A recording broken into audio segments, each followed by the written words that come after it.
जय हिंद। बिहार स्टेट परीक्षा 2024 को लेकर लगातार प्रश्न पूछा जा रहा है कि इसका रिजल्ट कब जारी किया जाएगा। साथ ही जो नॉर्मलाइजेशन को लेकर बहुत सारे प्रश्न मन में हैं, इस वीडियो में मैं सभी प्रश्नों का जवाब देने वाला हूं। तो चलिए वीडियो को शुरू करते हैं। लेकिन पहली बार अगर आप हमारे चैनल पर आए हैं तो जल्दी से चैनल को सब्सक्राइब कर दीजिए। तो देखिए, सबसे पहला जो प्रश्न ये है कि नॉर्मलाइजेशन क्या है, पहले आप इसको समझ लीजिए। तो नॉर्मलाइजेशन देखिए वहाँ पर किया जाता है जब एक ही एग्ज़ाम को जो है मल्टीपल शिफ्ट में एग्ज़ाम लिया जाता है। और जब मल्टीपल शिफ्ट में एग्ज़ाम लिया जाता है तो अगर क्वेश्चन पेपर अलग अलग है तो ऐसे में जो है नॉर्मलाइजेशन किया जाता है। वह इसलिए किया जाता है कि मान लीजिए किसी शिफ्ट में पेपर का जो लेवल था वह थोड़ा टफ था और किसी शिफ्ट में जो पेपर का लेवल था वह थोड़ा ईजी था। इन्हीं चीज़ों को बराबर करने के लिए जो है नॉर्मलाइजेशन किया जाता है।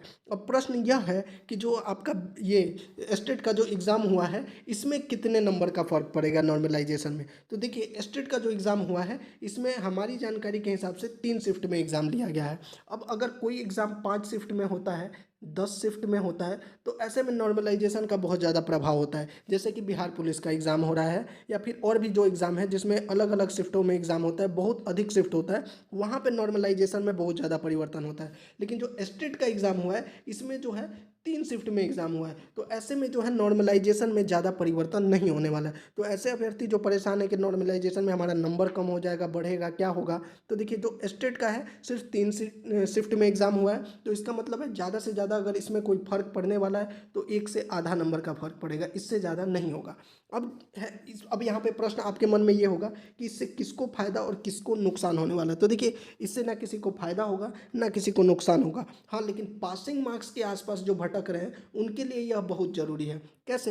तो सबसे पहले आप ये पासिंग मार्क्स देख लीजिए। आपको मैं बता दूं, अन्य राज्य के जितने भी अभ्यर्थी हैं उनको सामान्य वर्ग में ही काउंट किया जाएगा। तो यानी कि उनको जो है 75 नंबर लाना है, 50% मार्क्स होना चाहिए। अन्य राज्य के चाहे किसी भी कैटेगरी के हों उनको 50% चाहिए और 75 नंबर होना चाहिए।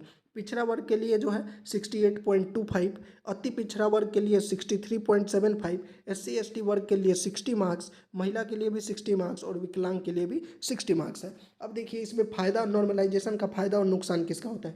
मान लीजिए किसी अभ्यर्थी का जो है जनरल कैटेगरी का है और उसके 100 नंबर है, नॉर्मलाइजेशन में 1 नंबर घट जाता है या 1 नंबर बढ़ जाता है, तो क्या होगा, या तो 99 हो जाएगा या 101 हो जाएगा। अब इससे इसका रिजल्ट पे क्या फ़र्क पड़ेगा, कुछ भी नहीं। लेकिन हाँ, मान लीजिए कोई सामान्य वर्ग का ही अभ्यर्थी है, उसका 75 नंबर बन रहा है, यानी कि वो पास हो गया, लेकिन अगर नॉर्मलाइजेशन के बाद 1 नंबर कम हो जाता है तब इसके लिए दिक्कत हो जाएगी क्योंकि वह डिस्क्वालीफाइड हो जाएगा। तो ऐसे अभ्यर्थियों के लिए थोड़ी बहुत दिक्कत की समस्या है जिसका नंबर जो है, अंक जो है, बिल्कुल पासिंग मार्क्स के आसपास है।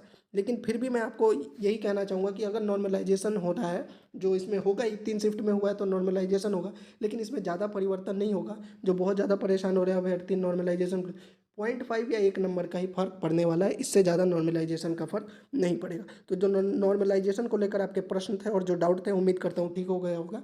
अब बात कर लेते हैं कि जो रिजल्ट को लेकर, तो रिजल्ट के लिए जो अपडेट है, लगातार अपडेट पहले भी आया था कि रिजल्ट जो है अगस्त में घोषित कर दिया जाएगा, लेकिन अब जो है अपडेट यह आ रही है कि स्टेट परीक्षा के रिजल्ट जो है 7 सितंबर तक जारी होगा। जो पेपर 1 है और पेपर 2 दोनों के बारे में यही किया जा रहा है कि BSEB के द्वारा जो है दोनों पेपर का रिजल्ट लगभग तैयार कर लिया गया है। और ये 18 मई से 29 मई तक पेपर 1 की हुई थी परीक्षा, 11 जून से 20 जून तक पेपर 2 की परीक्षा हुई थी और परीक्षा में कुल जो है 30,60,000 अभ्यर्थी थे। तो इनके रिजल्ट की बात जो कही जा रही है वो 7 सितंबर तक कही जा रही है। साथ ही इसमें अपडेट यह भी है कि आगामी शिक्षक बहाली यानी TRE 4 जो है शामिल हो सकेंगे। जो स्टेट पेपर 1 और 2 में अभी जो पास होंगे उनको TRE 4 में जो है मौका मिलेगा। और TRE 4 का जो अंतिम अक्टूबर के अंतिम सप्ताह या 20 नवंबर से जो है इसका जो है नोटिफिकेशन जारी किया जा सकता है। TRE 4 के बारे में कहा गया है अक्टूबर के अंतिम सप्ताह, नवंबर के फर्स्ट वीक में जो है स्टेट 2 की हो सकती है परीक्षा। और स्टेट 2 का जो परीक्षा होगा